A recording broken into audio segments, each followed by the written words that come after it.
खेळाडूंचं नुकसान नको म्हणून आजपर्यंत चाललेल्या मनमानी कारभाराकडे दुर्लक्ष केलं, पण राजकीय द्वेषापोटी निधीबाबत खेळाडू व नागरिकांमध्ये गैरसमज पसरवण्याची बाब निंदनीय आहे।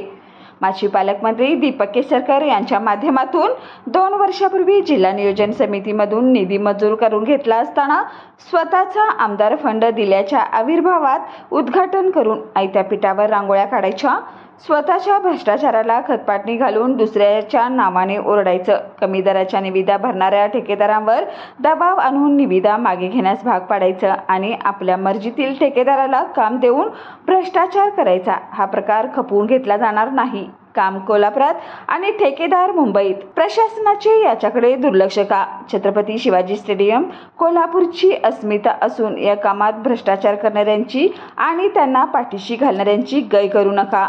गैरमार्गाने मंजूर केलेल्या निविदा प्रक्रियेची चौकशी करून दोषी अधिकारी आणि त्यांना साथ देणाऱ्यावर फौजदारी गुन्हा दाखल करा, अशा सूचना राज्य नियोजन मंडळाचे कार्यकारी अध्यक्ष राजेश क्षीरसागर यांनी प्रशासकीय अधिकाऱ्यांना दिल्या आहेत। राज्य नियोजन मंडळाचे कार्यकारी अध्यक्ष राजेश क्षीरसागर यांच्याकडे भागातील खेळाडू आणि नागरिकांनी तक्रारी केल्या होत्या। याबाबत तात्काळ जिल्हा नियोजन समितीमधून आवश्यक निधीची तरतूद करण्याची ग्वाही क्षीरसागर यांनी खेळाडूंना दिली।